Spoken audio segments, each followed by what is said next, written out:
C'est vraiment triste que les idées que j'ai dans ma tête, je les partage pas avec toi, avec le monde, sous prétexte que je risque d'être jugé 5 secondes par un inconnu.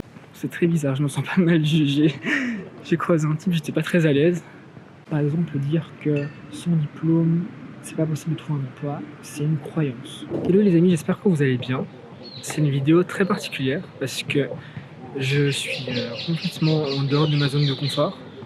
Je suis persuadé que j'articule absolument pas. Donc là, je suis dans un parc. Et qu'est-ce que je fous dans un parc à 19h40 aujourd'hui? Eh bien, je me suis donné un défi qui est de filmer à l'extérieur avec ma caméra. C'est la première fois que je le fais. Et pourquoi je me suis donné ce défi? C'est parce qu'en fait, j'ai vraiment cette peur de filmer en public. Vraiment, c'est quelque chose qui me... Oula, je suis désolé, je chipote beaucoup au tripod pour qu'il soit bien placé. Moi, j'espère que ça va bien rendre. Je suis pas du tout habitué, je sais pas du tout ce que les gens pensent de moi. Je pense qu'honnêtement, tout le monde s'en fout. Donc voilà, j'aimerais bien petit à petit me donner des défis, faire en sorte de sortir de ma zone de confort pour petit à petit vaincre mes peurs, vaincre mon anxiété sociale et tout simplement m'aider à grandir en tant que personne. Il y a un côté assez stimulant, je me rends compte, de se filmer devant les autres parce qu'à la fois je ressens un peu ce syndrome des projecteurs. Donc en fait, j'ai la sensation que tout le monde me regarde et que je suis le centre de l'attention. Et d'un autre côté, ça m'aide à... Je sais pas, ça sécrète sûrement de l'adrénaline dans mon cerveau. Ce qui m'aide à être un peu plus dynamique, un peu plus énergique que quand je suis à l'intérieur. Ce qui risque d'être un peu plus compliqué, c'est quand les gens vont passer autour de moi. Voilà, je remarque aussi que petit à petit, c'est de moins en moins difficile de parler. Genre comme si ma bouche se déliait, comme si ma langue se déliait, pardon, comme si ma bouche, mes articulations se détendaient. Et justement, ça m'aide à articuler plus facilement mes idées. Et je suis limite fier en fait de faire ça parce que je me dis que les gens, la seule chose qui doit leur passer par la tête, c'est que, ok, il y a un type, il est en train de se filmer tout seul dans un parc. Oula, c'est spécial. Attendez, je vais juste passer en... Comment est-ce qu'on dit ça? Autofocus, mais NDA. Comment est-ce qu'on fait? J'ai oublié. Je ne sais plus. Je ne sais plus comment on fait pour accéder au menu. Je suis vraiment nul avec ces trucs-là, franchement, les gars. Et d'ailleurs, je suis pas en train de te vous voyez depuis tout à l'heure, alors que je voulais de base... je m'étais donné comme règle de te tutoyer, parce que je te parle à toi et je parle pas à toute ma communauté à la fois dans une pièce.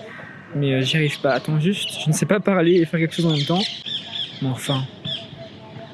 Attendez, je vais éteindre la vidéo et la relancer. Il y a quelqu'un qui arrive. Ça va être un des premiers challenges de cette expérience. C'est assumer le fait de tenir une caméra comme ça, au bout de mon bras, et de continuer à parler avec quelqu'un qui se rapproche de moi. Mais en fait, je me rends compte aussi que l'objectif vraiment capture mon attention à son maximum, parce que je fais plus vraiment attention à ce qui se passe autour, et justement c'est ce qui m'aide à continuer à parler et à faire comme si de rien n'était. Là par exemple il y a un type qui part, il me regarde, il va se demander ce que je fous, et il n'y a pas de souci, je veux dire, qu'est-ce qui va se passer dans 5 minutes, il m'aura oublié. Et pourquoi est-ce que je fais cette expérience aussi?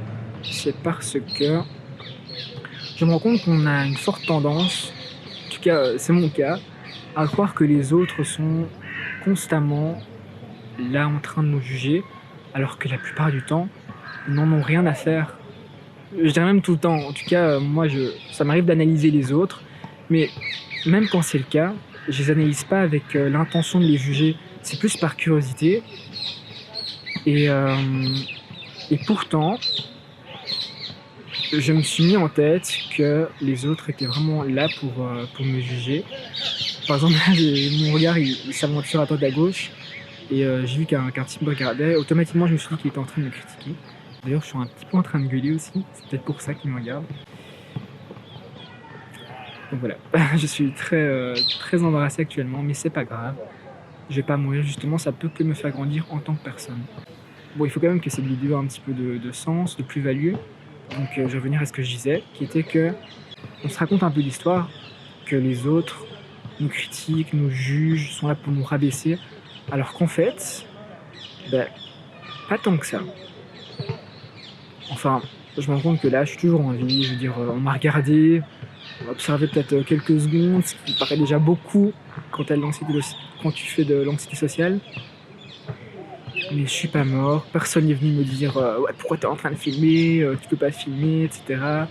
Enfin, je veux dire, même en général, quand je me balade, c'est jamais arrivé que quelqu'un m'aborde et me dise ouais, mais tu peux pas être là, ou pourquoi est-ce que t'es dans tes pensées, ou qu'est-ce que. Enfin, je sais pas. Que quelqu'un vienne me perturber.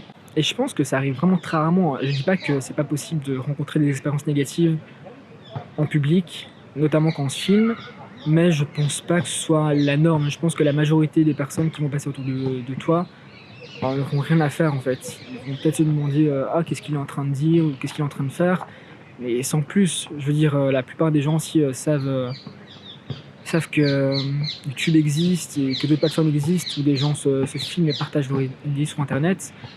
Donc il n'y a pas de quoi être gêné en fait.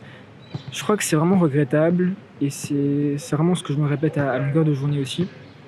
Quand j'ai peur de filmer, en l'occurrence en extérieur, en public, et que je ne le fais pas, c'est que c'est vraiment triste que les idées que j'ai dans ma tête, je ne les partage pas avec toi, avec le monde, sous prétexte que je risque d'être jugé 5 secondes par un inconnu qui aura oublié mon existence dans 5 minutes. C'est quand même triste quand on y pense, parce qu'on se limite énormément dans notre vie. Pour grandir en tant que personne, qu'est-ce qu'on doit faire? On doit petit à petit, pas à pas, sortir de sa zone de confort, tout simplement pour l'agrandir. Enfin voilà, c'est nouveau pour moi, c'est pas désagréable.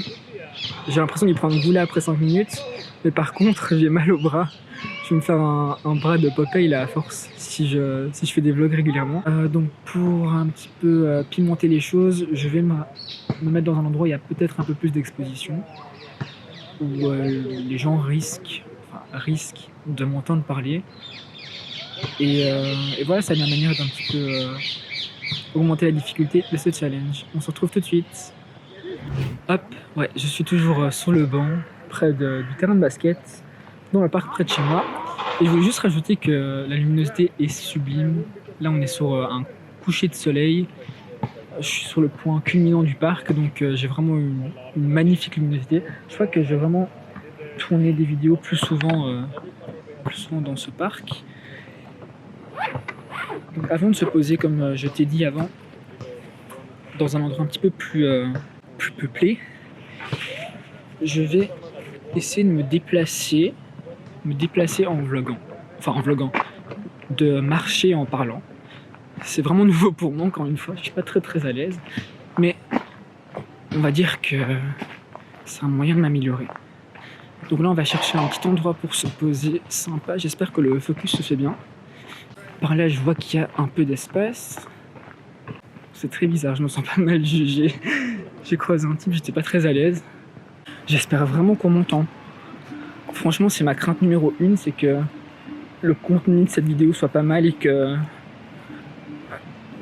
j'ai aussi envie de revenir sur cette vidéo pour être fier de moi plus tard.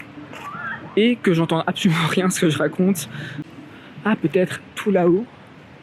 Les gens vont penser que je vais me suicider en vidéo. Peut-être j'ai un peu l'impression de te parler en vrai. Genre c'est comme si je parlais avec un ami. Donc j'ai l'impression que les choses se passent mieux que je pensais. Je veux dire, c'est pas la mort. Je suis toujours en vie. Je suis en train de mater un beau coucher de soleil.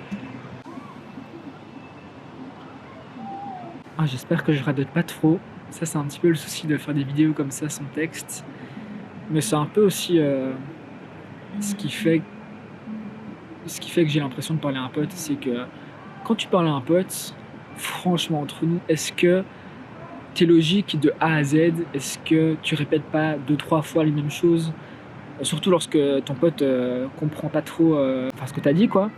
Et voilà, même si je radote un petit peu, je pense pas que ça te dérangera. Et si ça te dérange, dis-le moi et je ferai en sorte d'un petit peu m'en radoter dans mes prochaines vidéos. Vas-y. Je suis le seul qui se dit souvent que la vie c'est dingue. Ça doit paraître un petit peu fou à parler tout seul, avec la cam au milieu d'un parc, chier en regardant le ciel. Mais c'est fou à quel point je peux passer de cet état d'anxiété profonde à une énorme reconnaissance d'être en vie. Je sais pas si tu me suis. Mais par exemple, là, je donnerais tout pour revivre encore et encore ce sentiment que j'ai en étant là, couché, au calme, en vie, en bonne santé. Un soir de. J'allais dire un soir d'août, mais on est déjà en septembre.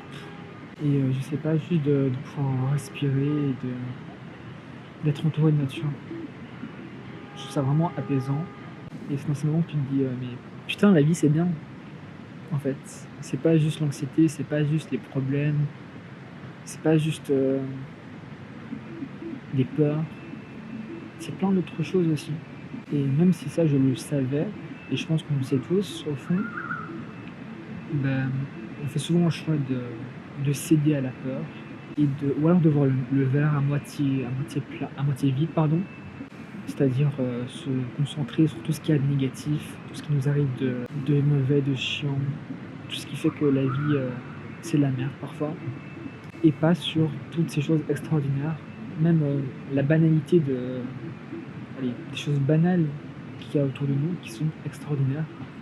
Et c'est vraiment possible d'en trouver chaque seconde. Et donc en fin de compte, ça revient à faire un choix. Faire le choix de voir le monde à travers des lunettes grises, ou alors voir tout en. Je dis pas non plus voir tout en rose bonbon, mais d'être réaliste et en même temps optimiste. Parce que beaucoup de gens qui se disent réalistes, en fait, ont simplement recouvert leur pessimisme de réalisme, quoi, tout simplement. Genre, quand t'es trop optimiste, ils vont te dire non, mais ça va pas bien se passer, il y a ça qui va arriver, ou et si ça arrivait, qu'est-ce que tu ferais, etc. Vous savez, ces gens qui ont toujours quelque chose à dire pour vous décourager dans vos projets, bah, je pense pas que ce soit leur faute. Je veux dire, c'est un système de croyances qu'ils ont créé au fur et à mesure des expériences et des années et de ce qu'ils ont vécu. Mais ils vont souvent te dire qu'ils sont juste réalistes en fait, ils sont pas négativistes. Mais en fin de compte, pour beaucoup de choses, ça n'existe pas le réalisme. Parce que, ok, dire que le soleil se lève à une certaine heure et se couche à une autre, ok, ça c'est être réaliste. Mais tout le reste, ce sont uniquement des croyances. Voilà. Par exemple, dire que sans diplôme, c'est pas possible de trouver un emploi, c'est une croyance. Voilà. Et étant donné que c'est une croyance assez négative sur la société, bah, moi je pense que c'est une croyance limitante. Parce qu'elle nous limite. Si tu penses, ok, c'est pas possible d'être embauché, j'en sais rien, en tant que graphiste parce que j'ai pas de diplôme, malgré que j'ai des compétences, ben en fait, jamais je serai graphiste si je fais pas d'études. Et si j'ai pas prévu de faire d'études, oula, il y a un oiseau qui vient de planer au-dessus de moi. Et si j'ai pas prévu de faire d'études, ben en fait, ça veut dire abandonner mon rêve sous prétexte que je suis réaliste. C'est un peu triste comme vision de la vie, tu trouves pas? J'aime trop ce plan. J'aimerais trop faire des vidéos comme ça où je parle un petit peu de tout et de rien. Je pense que ça peut être. Comment on dit ça? Ça peut avoir de la valeur à partir du moment où j'ai quand même un sujet. Même si en soi, partager une opinion, bah, ça a de la valeur quand même. Ça aura de la valeur pour peut-être une ou deux personnes, pas des millions, mais ça a de la valeur. Bon, le soleil commence à se coucher, donc je vais pas la faire trop longue. Je pense qu'on va se quitter là, les gars. Et je vais essayer de redonner un poids à cette expérience. Oula. Et voilà, j'espère que ça t'aura plu, que tu auras trouvé quelque chose d'intéressant dans cette vidéo. Et on se retrouve très bientôt pour une prochaine vidéo. Peace. Peace. C'est nouveau ça. Depuis quand est-ce que je dis peace?